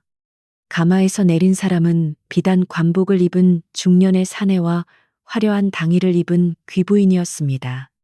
두 사람은 채통도 잊은 채 흙바닥을 뛰어 순덕의 마당으로 들어왔습니다. 귀부인의 얼굴은 눈물로 범벅이 되어 있었고 사내의 표정은 간절함으로 일그러져 있었습니다. 그들이 순덕과 아이들 앞에 멈춰 섰을 때 주변의 공기는 멈춘 듯 고요해졌습니다. 박물장수댁과 마을 사람들은 입을 다물지 못한 채 멍하니 그 광경을 바라보았습니다. 죄인 취급을 받아야 할 순덕과 아이들에게 나라에서 제일 가는 높으신 분들이 달려가고 있었기 때문입니다. 귀부인은 떨리는 목소리로 불렀습니다. 아가, 내 아가들아. 그 목소리에는 지난 5년간의 사무친 그리움과 고통이 담겨 있었습니다. 서리는 낯선 여인의 부름에 순덕의 치마폭 뒤로 더 깊이 숨었고 산이는 경계하는 눈빛으로 앞을 막아섰습니다. 순덕은 직감적으로 알 수 있었습니다. 이들이 바로 아이들의 친부모라는 것을. 피를 나눈 천륜이 끌어당기는 힘은 속일 수 없었습니다. 하지만 동시에 가슴 한 구석이 뻥 뚫리는 듯한 상실감이 밀려왔습니다. 이제 정말 보내야 하는가?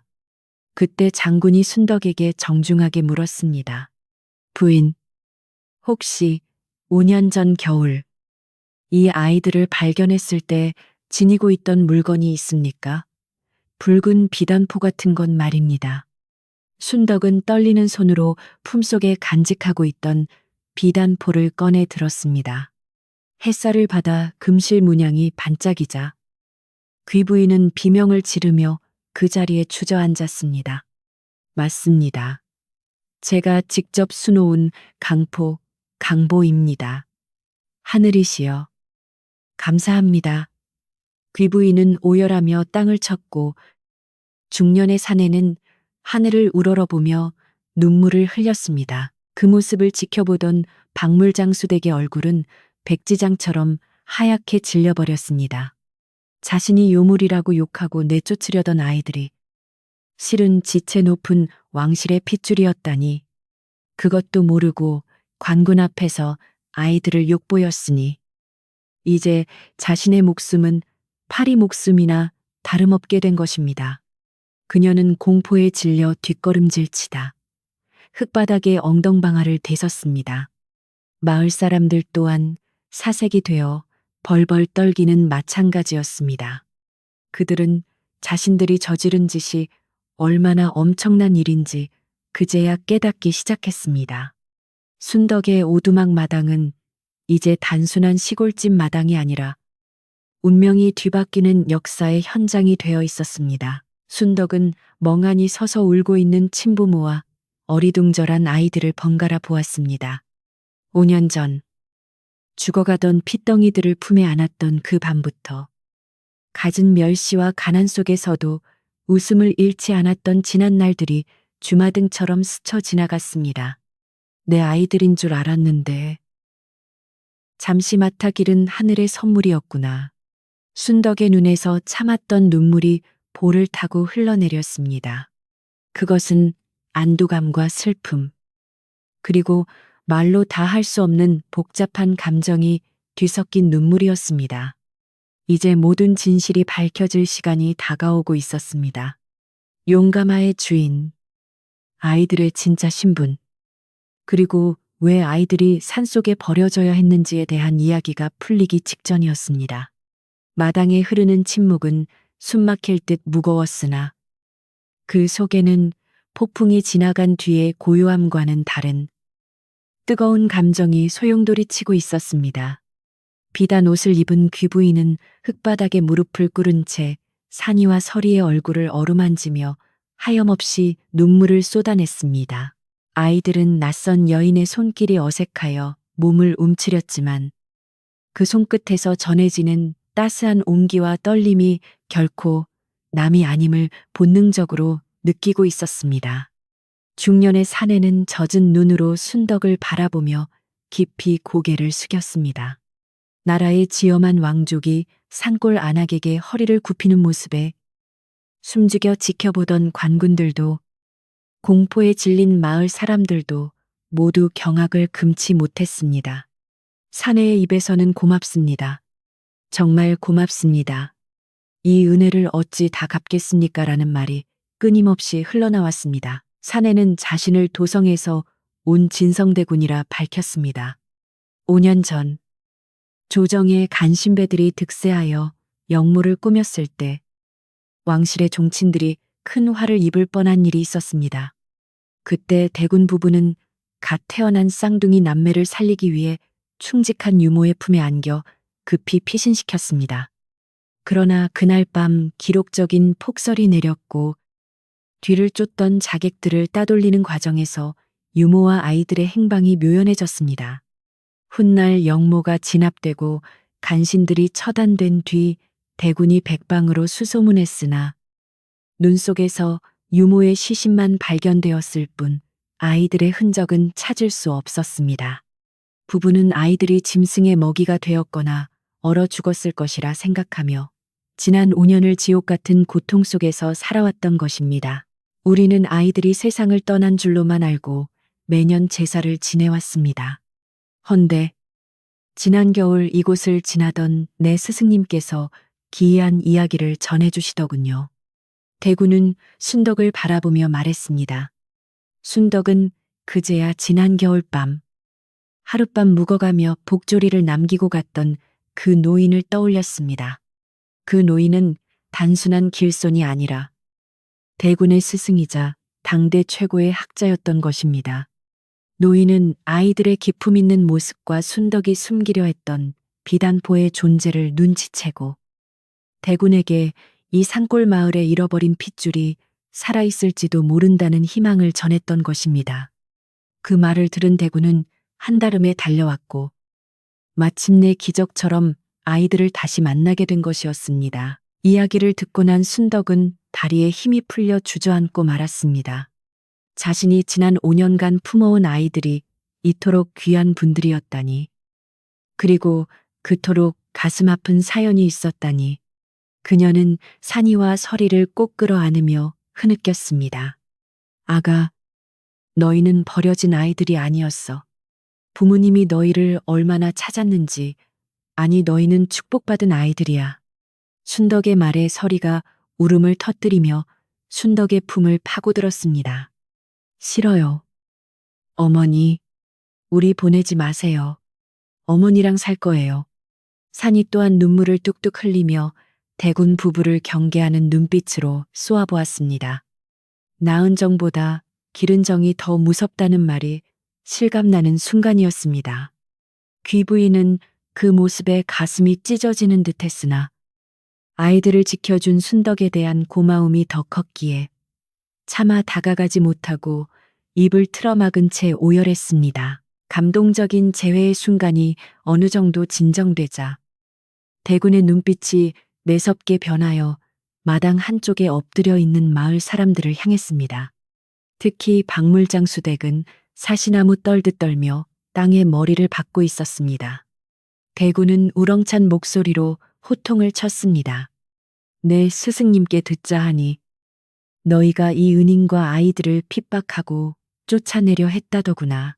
심지어 왕실의 핏줄을 요물이라 칭하고 해하려 했다니. 이는 능지처참을 당해도 싼 대역죄다.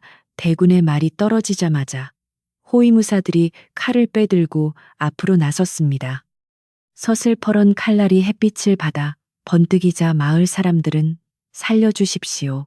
죽을 죄를 지었습니다. 라고 비명을 지르며 엎드려 빌었습니다.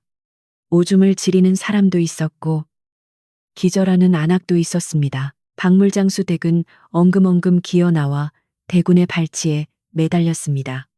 나으리, 저는 정말 몰랐습니다요. 그저 마을에 가뭄이 들고 흉흉한 일이 생겨서 다 마을을 위한 충정에서 그런 것입니다. 제발 목숨만은 살려주십시오. 그녀는 비굴하게 변명하며 눈물을 콧물과 함께 흘려댔습니다. 대군은 차갑게 그녀를 내려다보며 말했습니다. 충정 내 눈에는 탐욕과 시기심만 가득하구나. 죄 없는 아이들을 괴롭히고 선량한 여인을 모함한 죄는 결코 가볍지 않다. 여봐라. 저 여인을 당장 포박하여 관하로 넘겨라. 무사들이 박물장수 댁을 거칠게 끌어내려 하자. 그녀는 비명을 지르며 발버둥 쳤습니다. 마을 사람들은 누구 하나 그녀를 도와주려 하지 않았고 자신들에게 불똥이 튈까봐 숨죽이고 있을 뿐이었습니다. 그때였습니다. 대군 나으리. 멈춰 주십시오. 순덕이 다급하게 외치며 앞으로 나섰습니다. 그녀는 대군 앞에 무릎을 꿇고 간청했습니다. 제발 노여움을 거두어 주십시오. 저 사람들은 그저 무지하고 삶이 고단하여 그랬을 뿐입니다. 가뭄이 계속되어 인심이 사나워진 탓이지. 본래 악한 사람들은 아닙니다. 그리고 아이들이 보고 있습니다. 부디 피를 보지 말게 해주십시오. 순덕의 말에 대군은 놀란 표정을 지었습니다. 자신을 죽이려 했던 사람들을 위해 자비를 구하는 순덕의 마음씨에 큰 충격을 받은 것입니다. 귀부인 또한 순덕의 손을 잡으며 남편을 바라보았습니다. 대군, 이분의 말씀이 맞습니다. 좋은 날에 험한 꼴을 보여서야 되겠습니까?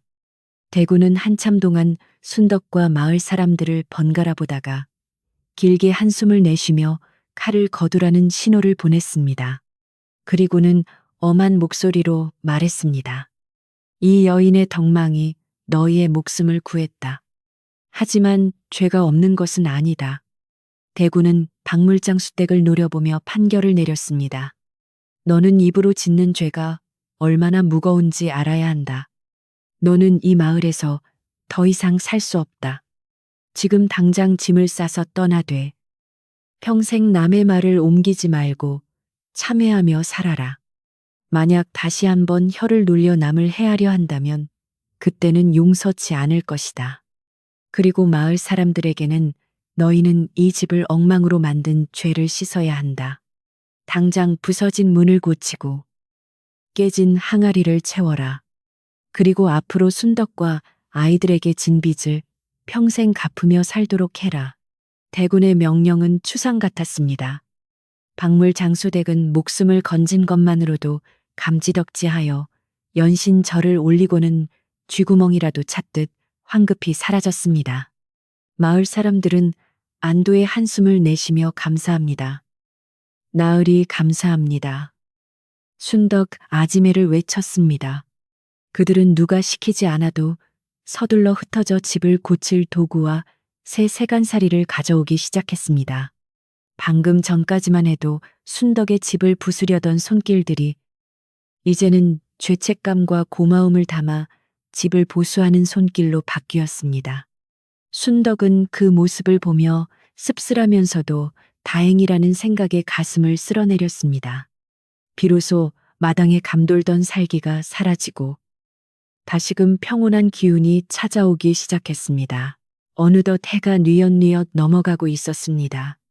붉은 노을이 산등성이를 타고 내려와 순덕의 오두막을 따뜻하게 감쌌습니다. 대군은 험한 산길을 다시 내려가기에는 날이 너무 저물었다며 하룻밤 묵어가기를 청했습니다. 사실은 아이들과 조금이라도 더 시간을 보내고 싶은 마음이 컸을 것입니다. 순덕은 기꺼이 허락하며 저녁 준비를 서둘렀습니다. 하지만 가진 것이라고는 몽둥이질에 깨진 감자와 보리쌀 조금뿐이었습니다. 순덕이 난감해하자 마을 사람들이 집집마다 귀한 쌀과 달걀, 닭을 잡아와 마당에 내려놓았습니다. 순덕네, 이거 밖에 우리 마음일세. 이웃집 안악은 순덕의 손을 잡고 눈시울을 붉히며 사과했습니다. 순덕은 마을 안악들의 도움을 받아 부엌에서 밥을 짓기 시작했습니다. 가마솥에서 하얀 김이 피어오르고 구수한 밥 냄새가 퍼지자 집안에는 훈훈한 온기가 돌았습니다. 대군과 귀부인은 좁은 챗마루에 앉아 아이들이 노는 모습을 넋을 잃고 바라보았습니다. 산이는 장작을 패는 시랩을 하며 힘자랑을 했고 서리는 흙바닥에 그림을 그리며 제잘거렸습니다. 그 평범한 풍경이 대군 부부에게는 세상 무엇보다 귀하고 아름다운 그림이었습니다. 귀부인은 순덕이 부엌에서 일하는 뒷모습을 보며 곁에 있던 상궁에게 말했습니다. 저 여인이 없었다면 우리는 오늘 이 행복을 누리지 못했을 것이다. 내 평생 저분을 친자매처럼 여기고 모실 것이다. 저녁상이 차려졌습니다. 산골의 투박한 나물 반찬과 닭백숙, 그리고 고봉으로 담은 보리밥이 전부였지만 그 어떤 궁중 요리보다 정성스러운 밥상이었습니다. 대군과 귀부인, 순덕, 그리고 쌍둥이는 한 상에 둘러 앉았습니다. 처음에는 어색하여 숟가락질 소리만 들렸으나 서리가 먼저 입을 열었습니다. 아저씨, 이 나물은 우리 엄마가 산에서 직접 캔 거예요. 아주 맛있어요. 대구는 빙그레 웃으며 나물을 입에 넣었습니다. 그래, 정말 꿀맛이구나. 임금님, 수라상 부럽지 않아. 그 말에 산이도 긴장을 풀고 닭다리를 뜯으며 웃었습니다. 웃음소리가 오가는 밥상머리에서 두 어머니, 순덕과 귀부인의 눈이 마주쳤습니다. 말하지 않아도 서로의 마음을 알 수 있었습니다. 고맙습니다. 죄송합니다. 그리고 사랑합니다라는 무언의 대화가 오갔습니다. 식사가 끝난 뒤 밤하늘에는 별이 쏟아질 듯 총총이 박혔습니다. 풀벌레 소리가 정겹게 들려오는 마당 평상에 모두가 둘러앉았습니다. 대구는 산이를 무릎에 앉히고 귀부인은 서리를 품에 안았습니다. 아이들은 처음에는 쭈뼛거렸으나 핏줄이 당기는 따뜻함에 인해 편안하게 안겼습니다. 순덕은 그 모습을 조금 떨어져서 지켜보았습니다. 마음 한구석이 텅 빈 것 같이 허전했지만 동시에 가슴 벅찬 행복감이 밀려왔습니다. 이제 제자리를 찾았구나. 내가 할 일은 여기까지였어. 그녀는 쓸쓸한 미소를 지으며 밤바람을 맞았습니다. 그때 귀부인이 순덕에게 손짓을 했습니다. 부인, 이리 와서 함께 앉으시지요. 부인도 우리 가족입니다. 그날 밤, 대구는 순덕에게 조용히 제안했습니다. 내일 우리는 아이들을 데리고 도성으로 돌아가야 하오. 부인도 함께 가십시다. 거란의 거처를 마련해 줄 테니 아이들 곁에서 평생 편안하게 사시오. 아이들에게도 어머니가 둘이면 더 좋지 않겠소. 귀부인도 간절한 눈빛으로 순덕의 손을 잡았습니다. 제발 그래 주세요. 아이들이 부인을 떼어놓고는 가지 않으려 할 겁니다. 그리고 저도 부인에게 배울 것이 많습니다. 이것은 순덕에게는 거절하기 힘든 제안이었습니다. 가난하고 고단한 삶을 끝내고 사랑하는 아이들과 계속 함께할 수 있는 길이었으니까요. 하지만 순덕은 밤새 고민했습니다. 화려한 궁궐 생활이 과연 자신에게 맞을지, 그리고 아이들의 친부모 사이에 끼어 있는 것이 진정 아이들을 위한 길일지. 그녀는 잠든 아이들의 얼굴을 오래도록 들여다보았습니다. 5년 전, 눈보라 속에서 처음 만났던 그 작고 여린 생명들이 이제는 훌륭하게 자라 친부모의 품으로 돌아가게 되었습니다. 순덕은 문득 깨달았습니다. 사랑이란 움켜쥐는 것이 아니라 더 넓은 세상으로 날아갈 수 있게 놓아주는 것임을. 그녀는 조용히 자리에서 일어나 밖으로 나왔습니다. 밤 공기는 차가웠지만 그녀의 마음은 이상하리만치 차분하고 맑았습니다. 그녀의 시선은 멀리 보이는 산봉우리를 향해 있었습니다. 다음 날 아침이 밝아오자 마을은 다시 분주해졌습니다. 하지만 어제의 소란과는 다른 축제와 같은 활기가 넘쳤습니다. 마을 사람들은 대군 일행이 떠나는 길을 배웅하기 위해 이른 아침부터 길가에 나와 섰습니다. 죄책감을 씻기 위해 길을 평평하게 다듬고 고운 흙을 뿌려놓기도 했습니다. 순덕은 깨끗하게 빤 아이들의 옷을 입히며 마지막 단장을 해주었습니다. 사나, 설아, 가서도 어른들 말씀 잘 듣고 밥 잘 먹고 건강해야 한다. 순덕의 목소리는 담담했지만 손끝은 미세하게 떨리고 있었습니다.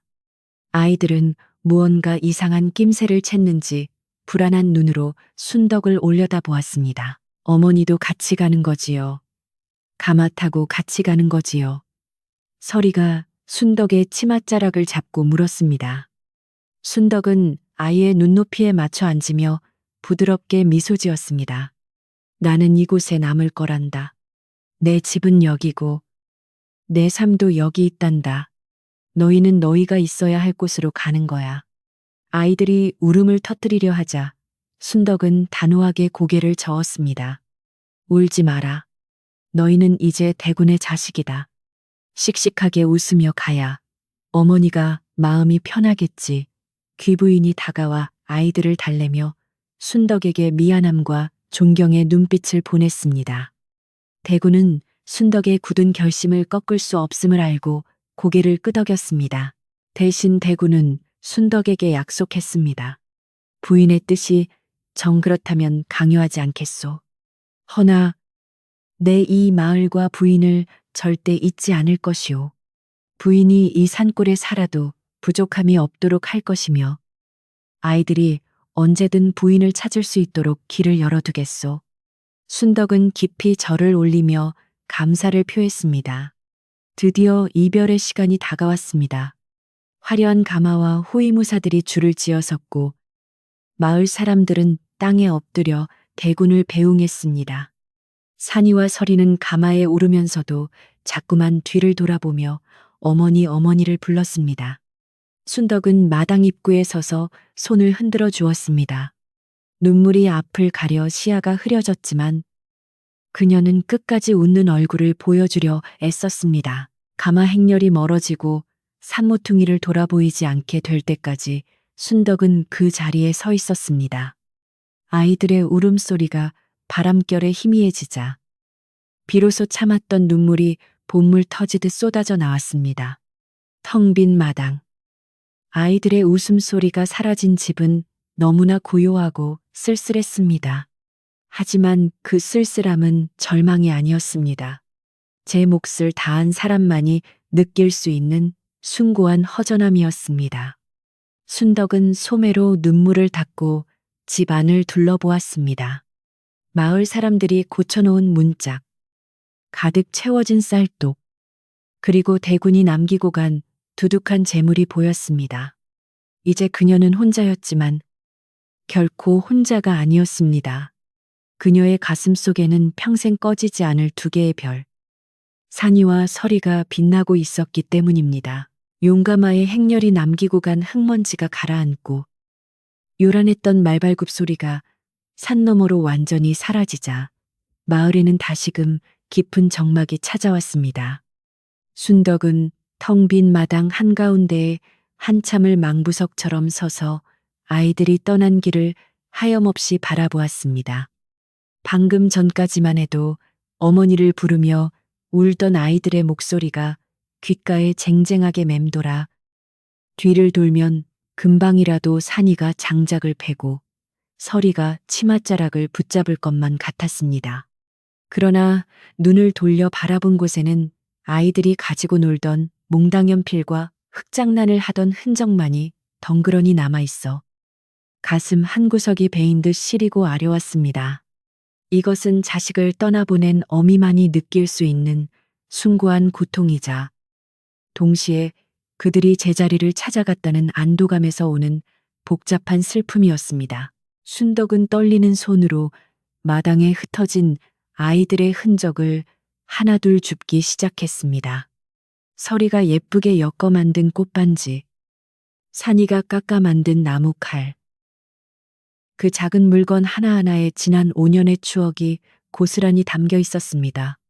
눈보라 치던 밤, 얼어 죽어가던 핏덩이들을 가슴에 품어 녹이던 일, 젖동량을 하러 다니며 굽신거리던 일, 처음으로 어머니라고 불러주었을 때 세상을 다 가진 듯 기뻐했던 일들이 주마등처럼 스쳐 지나갔습니다.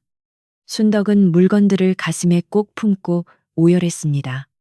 소리내어 울지 않으려 입술을 꽉 깨물었지만 흐르는 눈물은 멈추지 않고 메마른 땅을 적셨습니다. 그것은 슬픔의 눈물이기도 했지만 건강하게 자라 친부모의 품으로 돌아간 아이들에 대한 감사의 눈물이기도 했습니다. 해질녘이 되자 마을 사람들이 하나둘 순덕의 집으로 조심스럽게 모여들었습니다. 그들의 손에는 호박이며 감자, 쌀자루 같은 먹거리가 들려 있었고 얼굴에는 죄책감과 미안함이 가득했습니다. 어제까지만 해도 횃불을 들고 집을 부수려 했던 그들이었지만 이제는 왕실의 은인을 몰라보고 해하려 했다는 두려움과 순덕의 넓은 아량에 감동하여 진심으로 용서를 구하러 온 것이었습니다. 촌장 영감이 대표로 나서 순덕 앞에 고개를 숙였습니다. 순덕아, 우리를 용서해 다오. 우리가 못나고 어리석어서 너와 귀하신 분들에게 씻을 수 없는 죄를 지었다. 네가 아니었다면 우리 마을은 큰 화를 입었을 터인데 네 덕분에 살았다. 순덕은 눈물을 닦고 촌장 영감의 손을 잡으며 엷은 미소를 지어 보였습니다. 어르신, 지난 일은 다 잊으십시오. 시절이 하수상하여 인심이 흉흉했을 뿐 본래 나쁜 분들이 아니라는 것을 제가 잘 압니다. 저야말로 아이들을 지키느라 마을 분들에게 심려를 끼쳐드려 죄송합니다. 순덕의 따뜻한 말 한마디에 마을 사람들은 감동하여 눈시울을 붉혔습니다. 그들은 누가 시키지 않아도 걷어붙이고 나서서 엉망이 된 순덕의 집을 정리하기 시작했습니다. 부서진 울타리를 다시 세우고 마당에 잡초를 뽑고 찢어진 창호지를 새로 발랐습니다.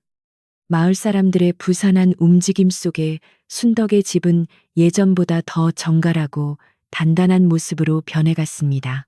그로부터 며칠 뒤 마을 어귀가 다시 한번 소란스러워지더니 궁궐에서 보낸 장인들과 인부들이 도착했습니다.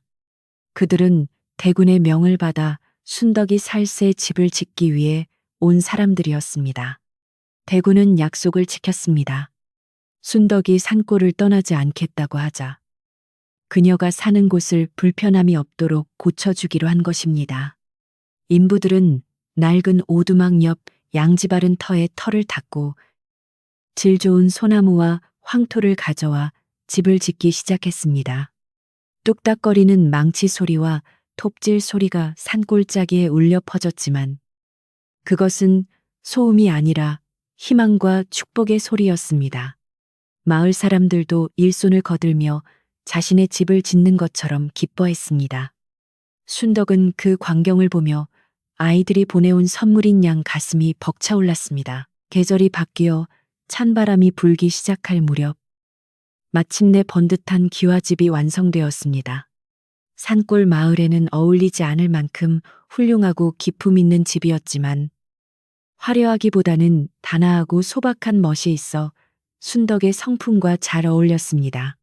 집 안에는 우풍을 막아줄 두꺼운 벽과 따뜻한 온돌이 놓였고 부엌에는 윤이 나는 가마솥과 넉넉한 식기들이 채워졌습니다. 그리고 대군이 보낸 하인들이 짐을 싣고 와 곡간을 쌀과 비단으로 가득 채웠습니다. 그들은 순덕에게 대군 마마와 마님께서 보내신 정표입니다.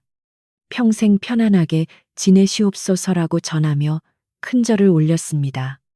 순덕은 과분한 대접에 몸둘 바를 몰라 했지만 그 모든 것이 아이들의 효심이라 생각하고 감사히 받았습니다. 새 집에 입주하던 날, 순덕은 마을 사람들을 모두 초대하여 큰 잔치를 벌였습니다. 곡간에 쌓인 쌀을 풀어 밥을 짓고 떡을 치고 고기를 삶아 푸짐한 상을 차렸습니다. 굶주림에 시달리던 마을 사람들은 오랜만에 배불리 먹으며 웃음꽃을 피웠습니다. 박물장수댁이 쫓겨난 자리에 새로 들어온 이웃들도 순덕에게 감사 인사를 전했습니다. 순덕은 마을 사람들에게 말했습니다. 이 모든 것은 제가 잘나서 받은 것이 아닙니다. 우리 마을에 복이 들어온 것이니 다 같이 나누고 아끼며 삽시다. 그녀는 자신의 재물을 움켜쥐지 않고 흉년으로 힘든 이웃들에게 아낌없이 베풀었습니다. 그 덕분에 마을은 예전의 활기를 되찾고 인심 좋은 동네로 거듭나게 되었습니다. 그러던 어느 날 도성에서 반가운 손님이 찾아왔습니다. 바로 산이와 서리를 보필하던 상궁이었습니다. 상궁은 비단 보따리를 풀어 순덕에게 아이들의 편지와 선물을 전해주었습니다. 편지에는 서툰 글씨로 아이들의 마음이 꾹꾹 눌러 담겨 있었습니다. 어머니, 보고 싶어요. 밥 잘 먹고 공부도 열심히 하고 있어요. 나중에 커서 꼭 어머니를 보러 갈게요. 아프지 말고 건강하세요. 편지를 읽는 순덕의 눈에서 굵은 눈물방울이 뚝뚝 떨어져 편지지를 적셨습니다. 그녀는 편지를 가슴에 품고 한참을 울고 웃었습니다. 몸은 떨어져 있어도 마음은 늘 이어져 있다는 사실이 그녀를 살게 하는 힘이었습니다. 상궁은 또한 놀라운 소식을 전해 주었습니다.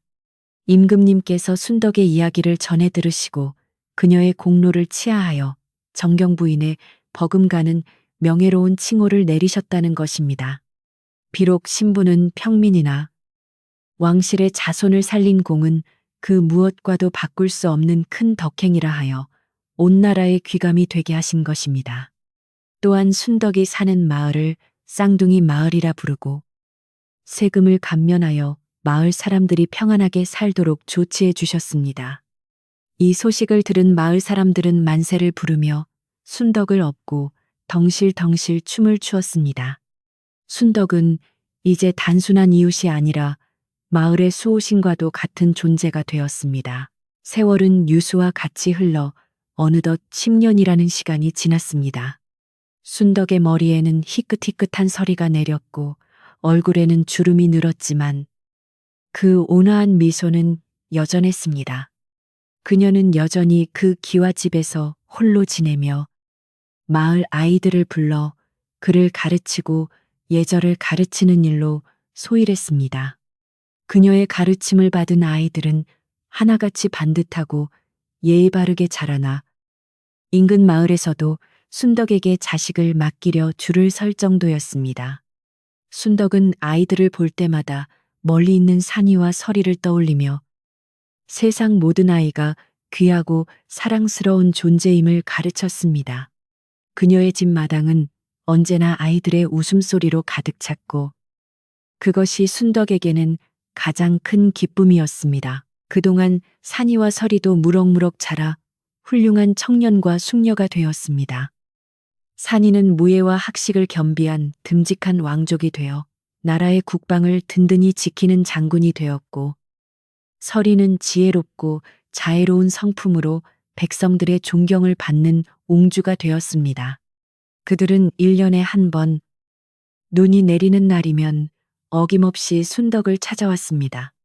화려한 행렬 대신 조용한 차림으로 찾아와 순덕의 밥상을 받고 하룻밤 묵으며 못다한 이야기를 나누고 돌아갔습니다. 그때마다 순덕은 정성껏 농사지은 콩으로 두부를 만들고 산나물을 무쳐 따뜻한 밥상을 차려주었습니다. 그 소박한 밥상머리에서 나누는 대화는 세상 그 어떤 보석보다 빛나는 시간이었습니다. 어느 해 겨울, 유난히 눈이 많이 내리던 날이었습니다. 15년 전, 순덕이 산이와 서리를 처음 만났던 그날처럼 온 세상이 하얗게 뒤덮였습니다. 순덕은 따뜻한 아랫목에 앉아 창호지 문 너머로 들려오는 바람 소리를 듣고 있었습니다. 이제는 노인이 된 순덕의 곁에는 마을 사람들이 선물해준 강아지 한 마리가 곤히 잠들어 있었습니다. 순덕은 화로에 밤을 구우며 지나온 날들을 회상했습니다.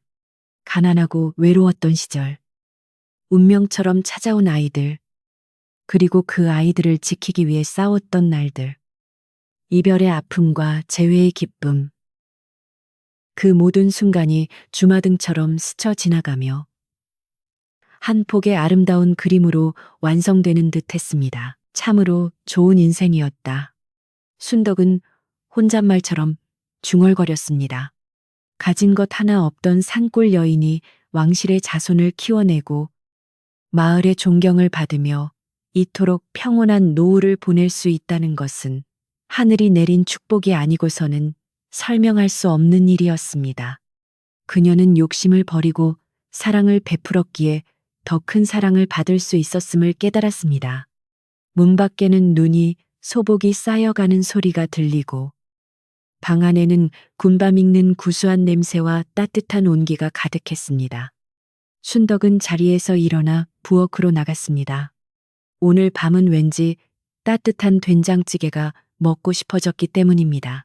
부엌에서는 보글보글 찌개 끓는 소리가 정겹게 들려왔습니다. 순덕은 뚝배기에 두부와 호박을 숭덩숭덩 썰어 넣고 지난 가을 말려둔 시래기를 한 줌 집어넣었습니다. 구수한 된장 냄새가 코끝을 자극하며 입안에 침이 고이게 했습니다. 갓 지은 하얀 쌀밥을 그릇에 담고 잘 익은 김장 김치를 꺼내 소박하지만 정성스러운 저녁상을 차렸습니다. 혼자 먹는 밥상이지만 결코 외롭지 않았습니다. 그녀의 마음속에는 언제나 산이와 설이 그리고 고마운 마을 사람들이 함께하고 있었기 때문입니다.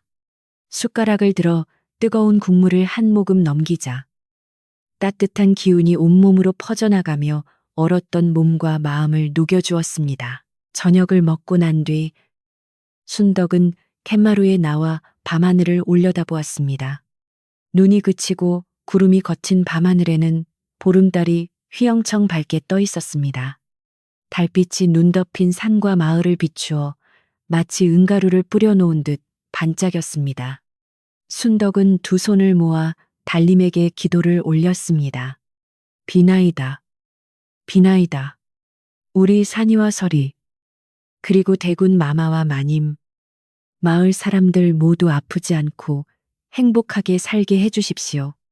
그리고 이 늙은이도 마지막 가는 날까지 누구에게도 짐이 되지 않고 평안하게 눈 감게 해주십시오. 그녀의 기도는 욕심 없이 맑고 투명하여 하늘에 닿을 듯 했습니다. 어디선가 부엉이 우는 소리가 들려오고 마을의 집집마다 따뜻한 불빛이 새어 나왔습니다. 순덕은 방으로 들어와 이부자리를 폈습니다. 솜을 두둑하게 넣은 목화솜이 부른 햇볕 냄새가 배어 있어 포근했습니다. 그녀는 베개에 머리를 누이며 편안하게 눈을 감았습니다. 꿈속에서 그녀는 다시 젊은 시절로 돌아가 어린 산이와 서리를 품에 안고 꽃밭을 거닐고 있었습니다. 아이들의 까르르 웃는 소리가 귓가에 들리는 듯했고 따스한 봄바람이 볼을 간지럽히는 것만 같았습니다. 입가에는 잔잔한 미소가 번졌습니다.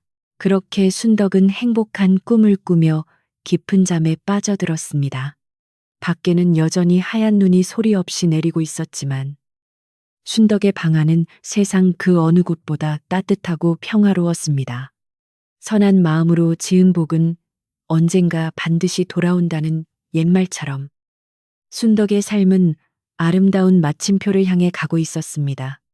산속 오두막에서 시작된 작은 기적은 이제 전설이 되어 사람들의 입에서 입으로 전해지며 긴긴 겨울밤을 따뜻하게 데워줄 것입니다. 오늘 밤 여러분도 순덕 할머니의 따뜻한 아랫목처럼 포근하고 편안한 꿈 꾸시기를 바랍니다. 세상의 모든 근심 걱정은 잠시 내려놓고 사랑과 평화가 가득한 깊은 잠에 드시길 기원합니다.